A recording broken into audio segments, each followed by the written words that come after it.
Welcome back to day 91 of our chess journey to 1500 ELO on chess.com.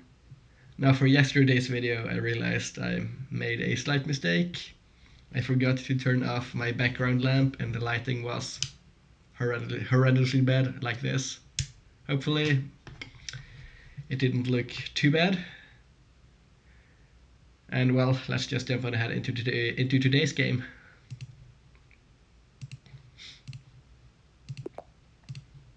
So we are white, we'll be playing 1d4 against Vasily Levoev from presumably Russia. The Horowitz defense. Okay. Let's come up, play normal moves. If this is played, we might see a Nimzowitsch or a Rosalimo. It's a Nimzo, yeah. Nimzo, but we go for the knight to f3 because yours truly does not quite know the theory here.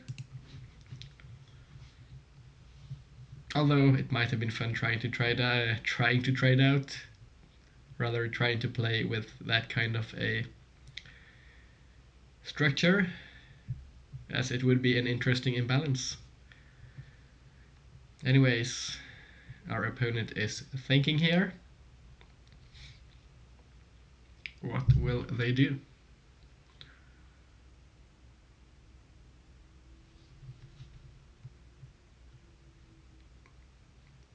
This is quite normal, transposing into a queen's gambit decline. This might be played.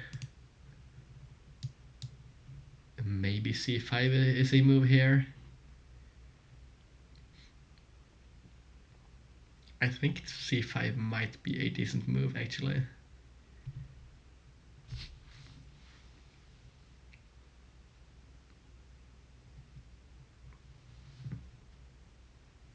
We don't want to take there. So what do we play against c5?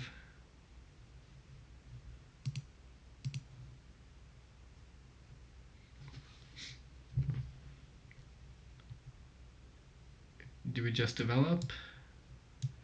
And if takes, and we have an imbalance. But we get this move. Honestly, I want to invite this complication here and transpose into a Nimzo Indian. I'm not quite familiar with this opening, but it might be interesting trying to play it. We could come up with a queen here, looking to create a long-term battery like this, for example. This is a solid move. A3 might be good as well.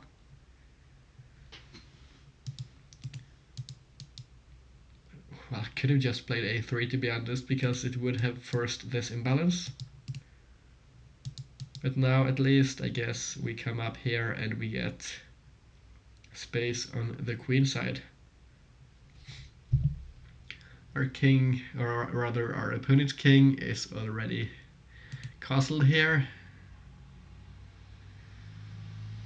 We get d5. Is this an idea? Maybe. I think I'd like to hit the bishop first.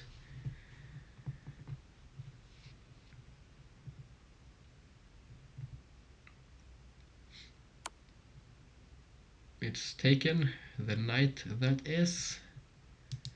I think, no, honestly, is this still good? It might be. Because we're going to trade off the c-pawn either way. So why not just have another one? What I was looking at here was this and this, but honestly there we might just drop back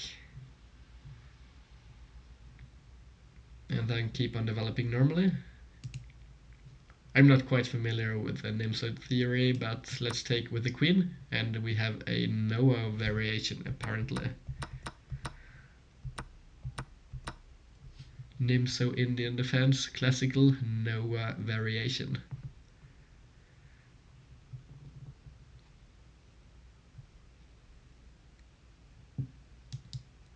Will this be played? If it is, I think we might play... We can't go here because this is lost. What happens in this position? This bishop gets somewhat blocked in. If b5 is played, a4, then this pawn could be pushed, and I think there we might be playing down a pawn, because I don't see a concrete way of regaining the pawn after this. Let's have a quick look. The rook would open up.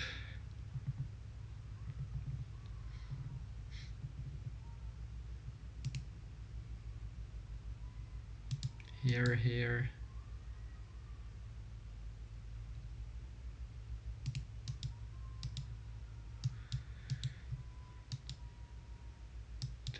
Takes.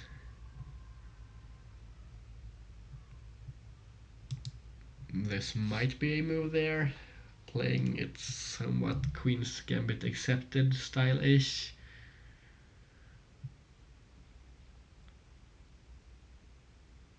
Although I don't quite know there. Might just be easier to take with the queen. And for some reason I thought our queen here would be hit by the knight once it develops, but well, that doesn't quite work for our opponent. This does not threaten our queen.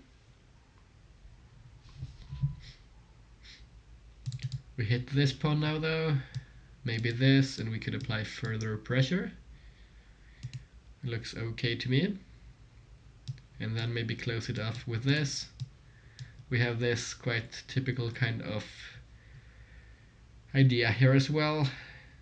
Pinning the knight. Now that the dark squared bishop is gone, it might be quite difficult actually to alleviate this pin, especially when the knight comes out to this square.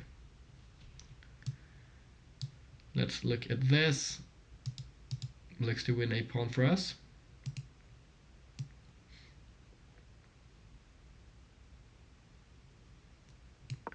Let's come out here. As I mentioned, I think this was okay as well, but we're kind of blocked here by the knight, so it's not as though we are threatening to take this pawn on c7.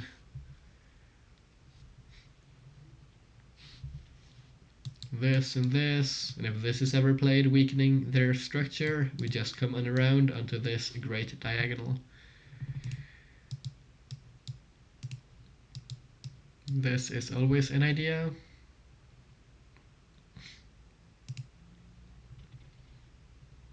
How does this bishop develop? This doesn't work now because of this.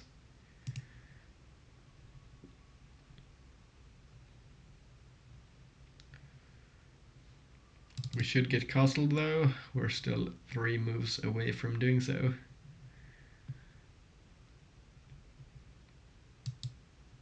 There might be some variations here if we get to trade some material.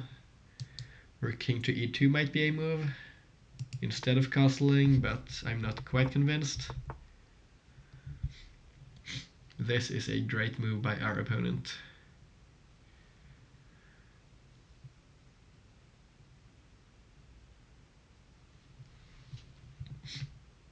We can't take, and if we take here, the pin is dealt with.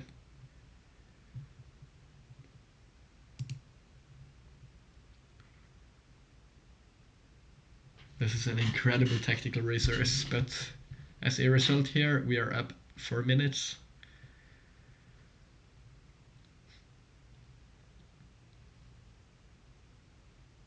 And honestly, maybe it's not that good, because I'm realizing this seems to work okay for us. This bishop is defended, and this defends our queen. So we can take this knight even, and we work towards developing. Yeah, this looks convincing to me. I thought for a second we might have to take the queen, but we don't. It's not really a first threat because this is not a fork.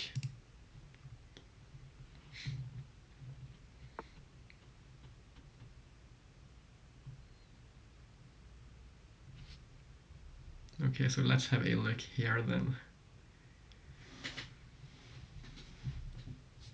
Our opponent is playing a bit of fancy chess, which I don't mind them doing.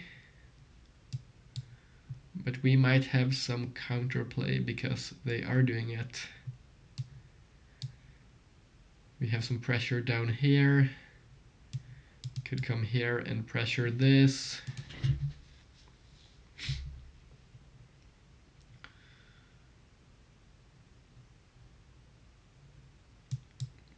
Let's have a look here. This versus this. Do we have a tactic here? I don't think we do. I don't see anything concrete. So let's not take the queen. Instead, I think changing diagonals seems to be good. I did not see a follow-up here, or after this even.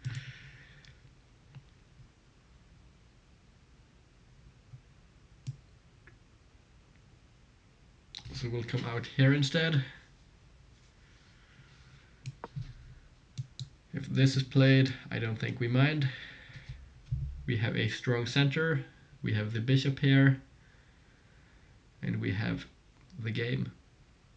No, we don't quite have the game, not yet.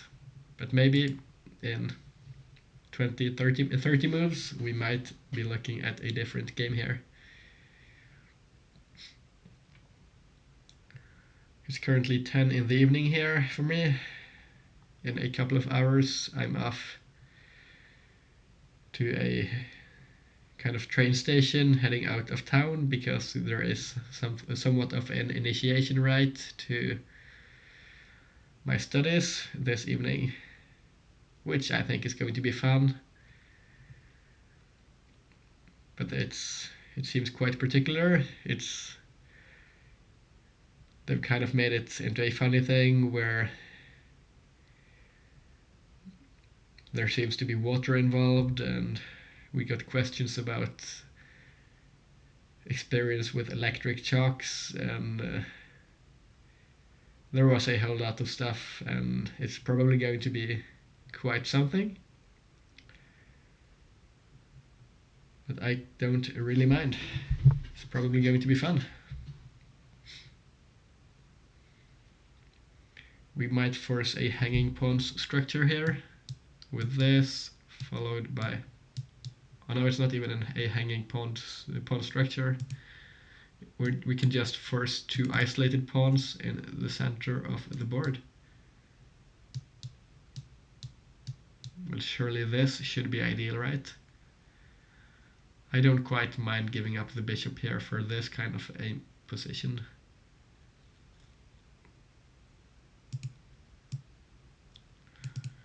I don't see anything better. So let's go for this concrete structural advantage.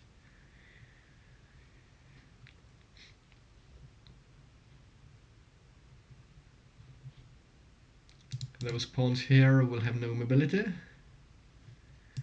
And our D pawn can't get targeted, so they can never really move unless the base of our chain here is attacked. And now I guess we have reserved the option of playing king to e2 at an opportune moment. This doesn't feel that powerful to me because we don't actually want to take, because this would help our opponent. So I'd like to come out here instead, or here. I think bishop to e2 seems better because of this maybe. Alternatively, if this is played, we can't quite jump in here because of the pawn. However, could we come back and maybe look to get into this kind of position? Yeah, this seems good to me. So I think we'll come out here, allow this bishop to hit our knight, drop back, push h3 at some point, just poking the bishop slightly, and we'll see what we do from there. If we're allowed to, I think I'd like to play h3 before the bishop comes out. It might have even been a good move here. There is a potential knight outpost here on e4, but it's currently 4 moves away for the enemy knight. This is played. Do we have this? Honestly, I think we have this now, because the bishop can't defend because of this. This, and we take the bishop.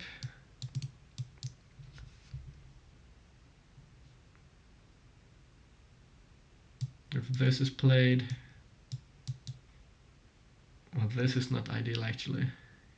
This would help our opponent.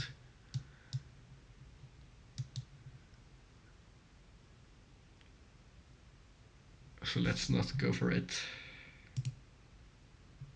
This doesn't work because the bishop is defended. So let's scrap that idea and go h3 instead. Looking to allow ourselves to play king to e2.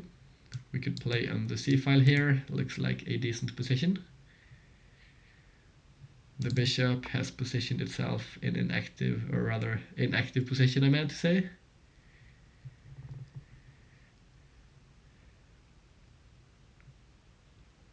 Still, there is this, but it does not convince me. It opens up the rook, it defends those pawns here. We have to choose between e2 and d2 for our king here. Which square is better?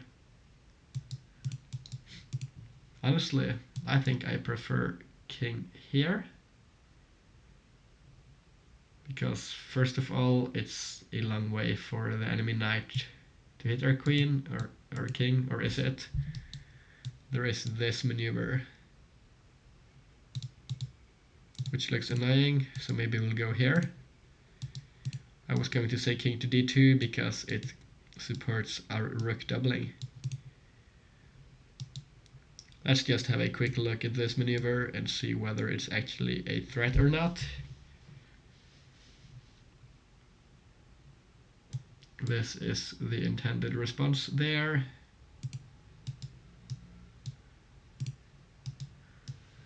So this, we can't go here because of this being a fork. No, so let's go to e2 instead, because of this annoying knight here. I don't quite know the evaluation here, but honestly I think it should favor us, because we could just ignore those pawns here and play with a majority elsewhere. And our opponent's pieces might be tied down to the defense here. This is played regardless.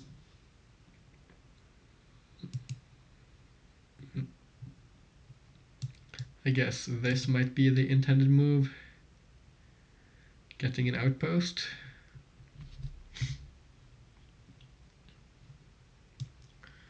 Do we have this?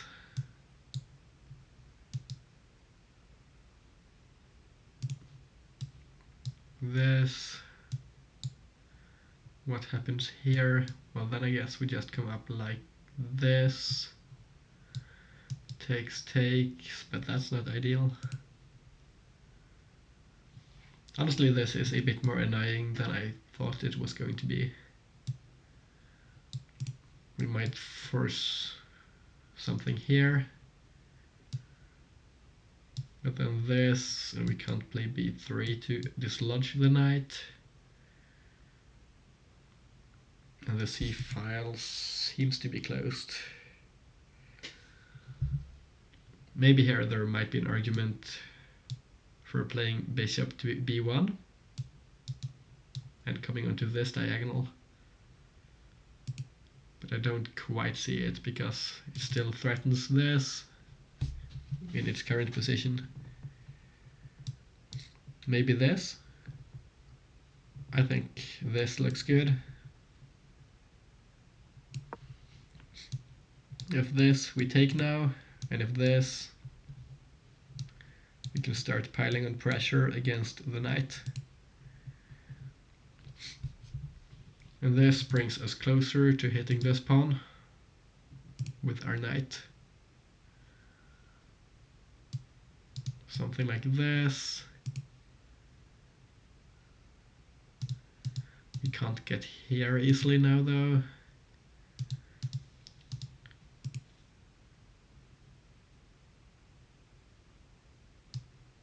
This is not an idea. I guess we might just see here what happens.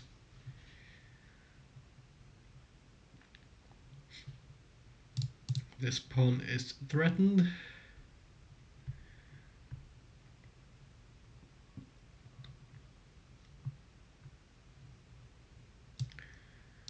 What happens if we push it? And the knight comes in here. Then I think the knight is trapped, right? No, honestly it's not, because it's got... No, it does not have that square. So here the knight has to move out. This is a nice little trap. And this maybe something. I'm pretty sure this works. Alternatives for the knight coming here, but this is defended, so it's not threatened. Let's double check this.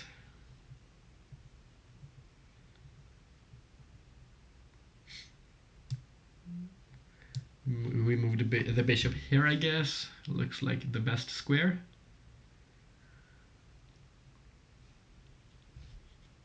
But then bishop here. But still, I think the knight can't be defended. This, and it can't come out because of our bishop. I think this looks good. Still, our knight could get taken, but that's honestly a welcome transformation, I think. Would help us get onto d2 without being threatened there, and our king on d2 I think is our ideal position because it will help our rooks on the c file.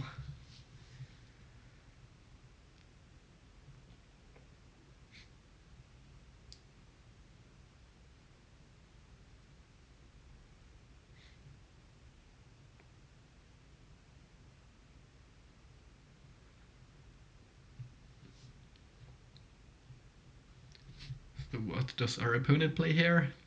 It's quite nice here seeing we're playing an opponent here who's also spending their time, and we're not playing against a blitz god. Or at least a blitz player. The knight does come in here though, but honestly, as I mentioned, this should just trap the knight. But this, I think, does not work in terms of trapping it. Because of this.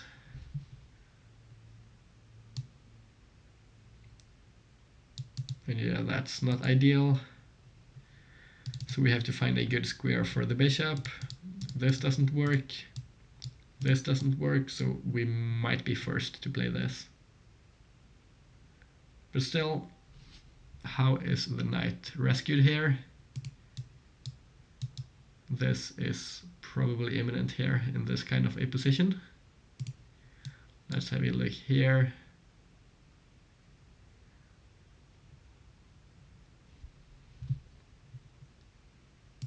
I don't see the intended response for our opponent at least. I do not see the response. The rook can't come down. This seems incredibly dangerous by our opponent. I think this works. I do not see how the knight is saved after rook to a2.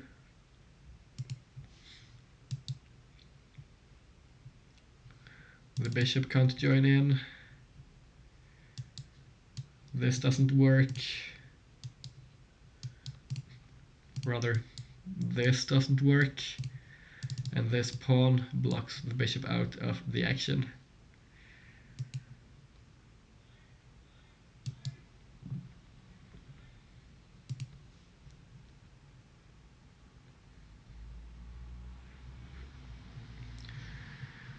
So our opponent here is thinking. Let's try to come up with some solutions for them on our clock as well. Obviously the knight can't come out here because of this pawn. Can this pawn be targeted in time? No, it can't. Not like that at least.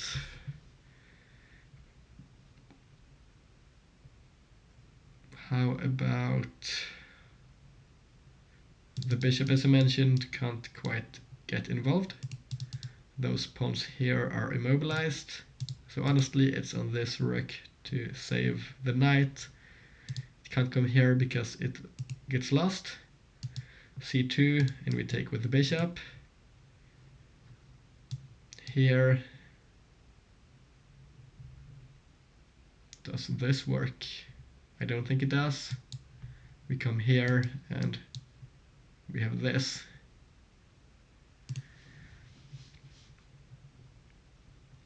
So honestly, I think the knight is lost. I don't see a way of saving it, although Stockfish has had a tendency recently of bullying us. Stockfish might prove us wrong here. Our opponent is still thinking.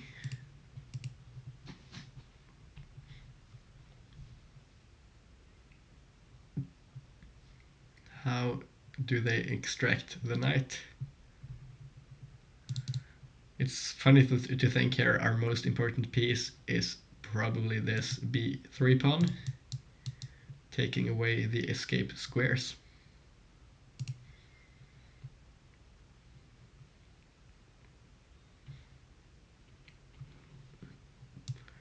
Still important to note here, this h3 push is still helping us because it disallows the bishop from being, well, annoying here.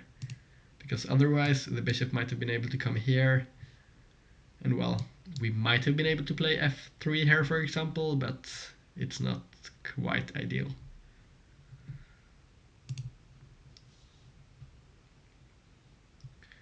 And if it was allowed to come here, we can't come here now because of the knight. So well, honestly, I think we might have had to play this. The bishop would have had to move again, but we would have won one tempo to play rook to a2. So being up a knight here most likely, and playing against double d-pawns, I think we're likely to win the game, but let's not get too far ahead of ourselves, is what I'm trying to tell myself at least, to not lose a one game, or a winning game rather.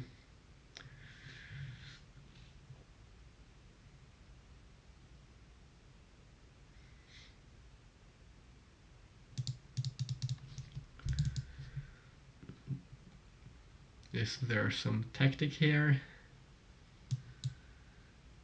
The best move might be this. Then we'll take, the knight will, or the pawn rather, will double, and our opponent would force themselves to have a passed c-pawn. This is played instead. which I think might intend to do the same thing.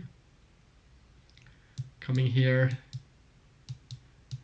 and we might have an annoying position to deal with. But still, a knight is a knight, and it should probably far outvalue the knight, or the pawn rather.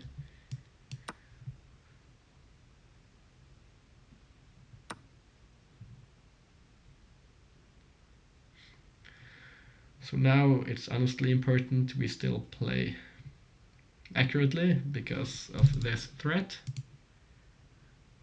I think our opponent found the best move here, which is honestly quite nice to see. I think for us, the best move is probably coming out with the bishop and just x-raying and staring down the entire board. A counter argument is this move, which would come with a tempo,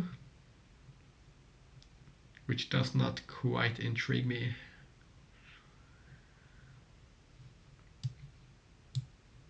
How about this?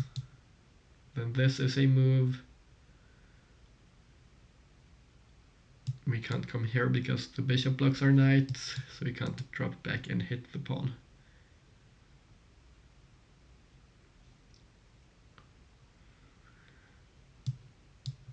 This, and as I mentioned, this move might be an idea.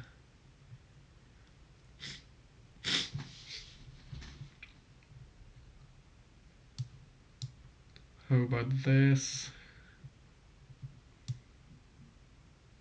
This. And this doesn't seem to be ideal.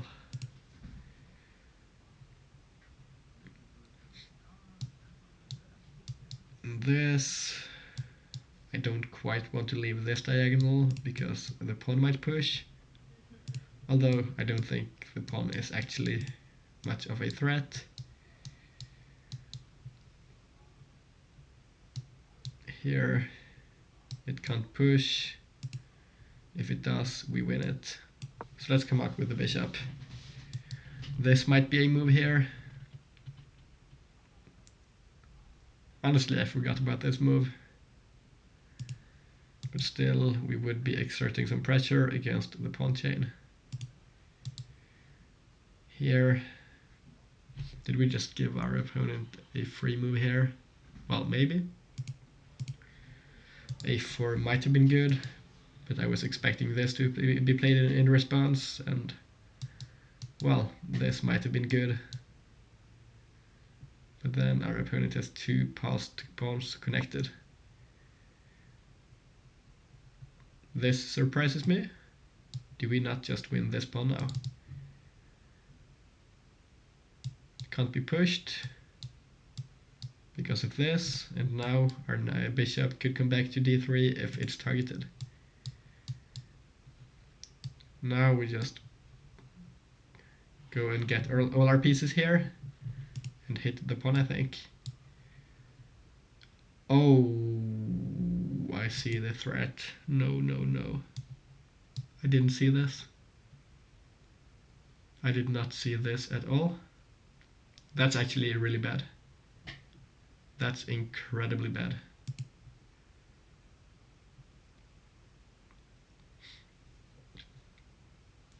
Seems like we might be equalizing material here.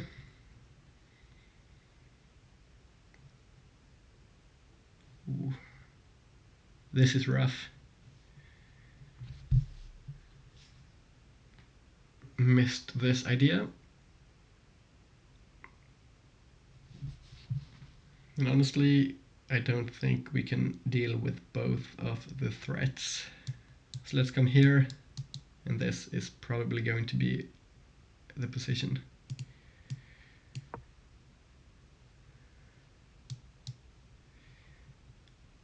Honestly, here, no, we can't go here, so let's come up like this instead. If the rook takes, I think we take like this. Here we come back and pressure the b-pawn. So we have a game again on our hands.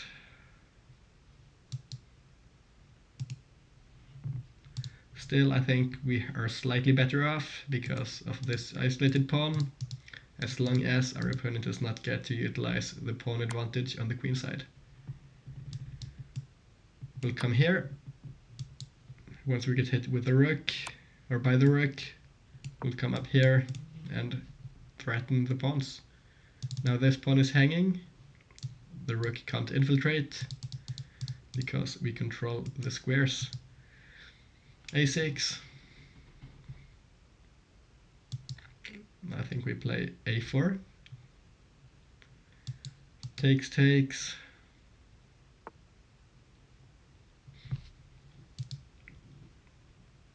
Takes, takes.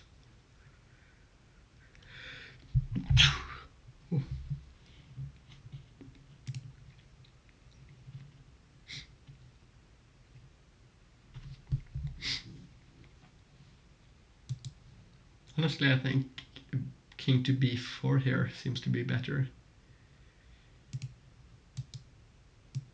We don't quite have to force ourselves up yet. This centralizes the king. And we still do not allow infiltration.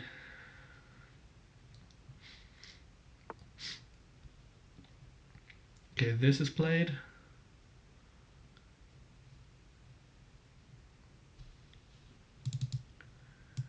Honestly, it's not ideal that our opponent has the c file here.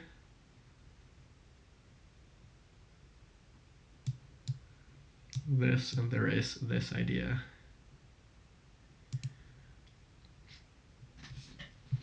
Could we activate our rook here?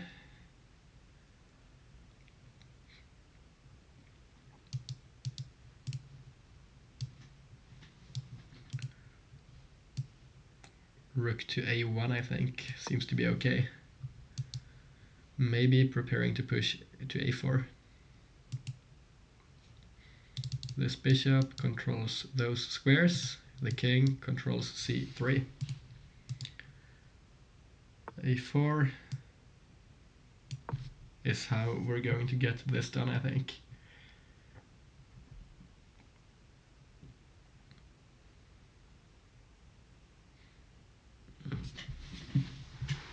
I love our I love our outpost here on d3. What? I got a bit confused here. I see our opponent sent a chat request and it says misfit. I am. Apparently talking about themselves. I guess they did not quite like their previous blunder. This, this, this, this, and this, and this, and I guess we might be playing defensively, but we will be up a pawn.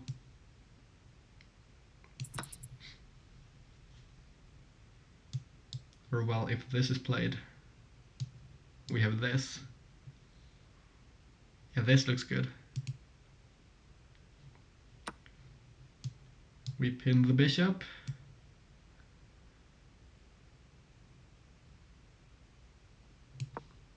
And if the king comes over, we apply further pressure.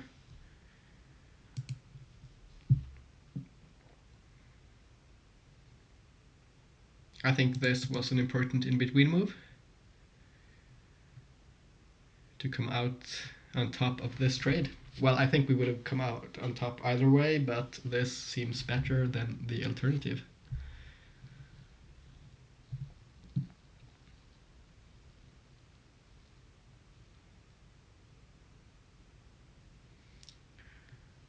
So our opponent has got half a minute left. Honestly, it's not an easy position here to defend.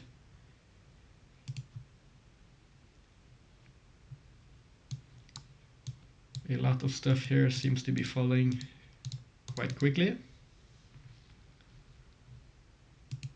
I don't see a good resource here for defending. But we get this, this, and this looks really good. Yeah, this has to be winning. Or no, this is better. We take, get this, take. Yeah, this seems to be crushing.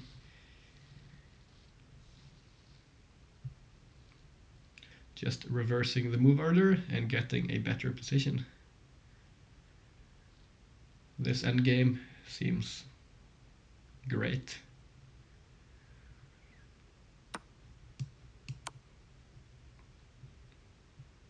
And this is as simplified as can get.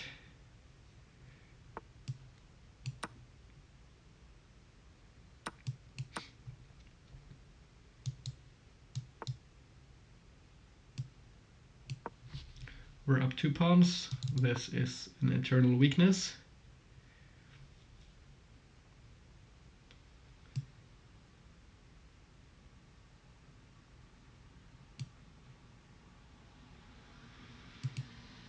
Okay, so what's the best way of doing this? I think this, maybe followed by this, and playing with 2 passed pawns. Seems to be quite convincing.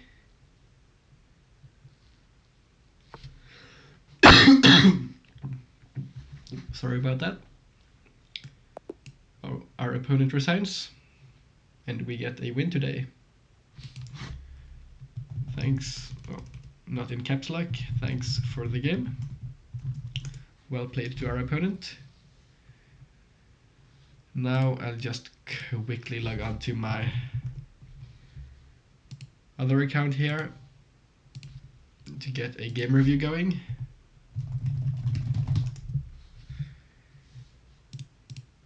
Give me 1 second, I had not logged in advance.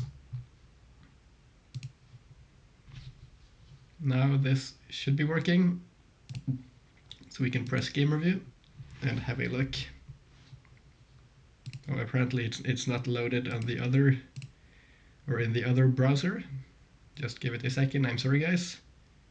There we go. Now we'll try to analyze with a game review.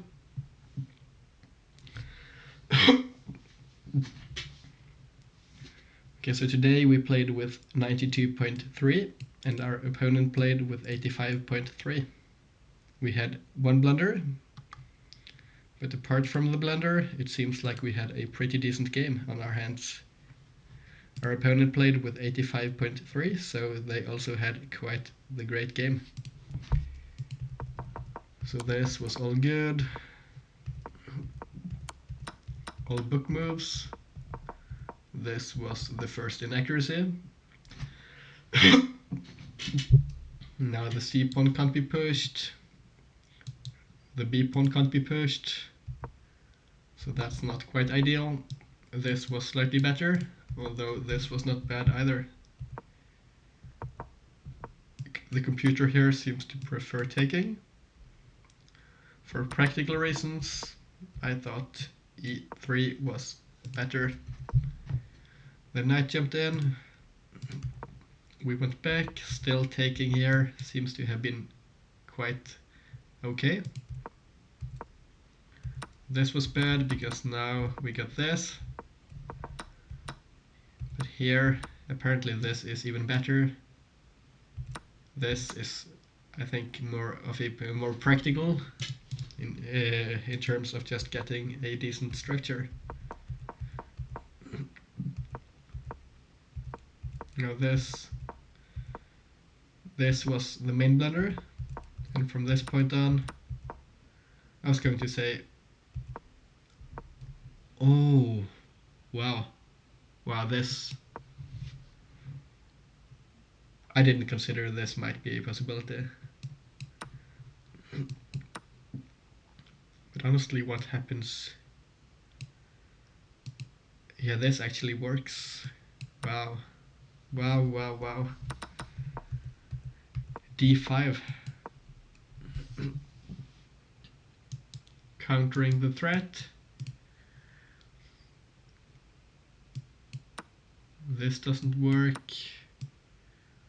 What happens here? We block the pawn.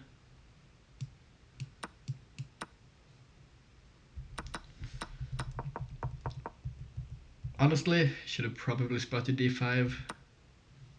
I did not though. I think I'd kind of settled on this being a blunder. Apparently not. So in this position we had to fight our way to an advantage once again, which I think went quite well here. We kind of broke through. Our opponent played an inaccurate move order. We punished it. This was best, and honestly, from this point on, this would have been a smooth conversion. So thanks a lot once again to our opponent Vasily Levoev from International. Thanks for watching to the end of the video, guys. This has been our game for today, and I hope to see you all tomorrow. Bye bye!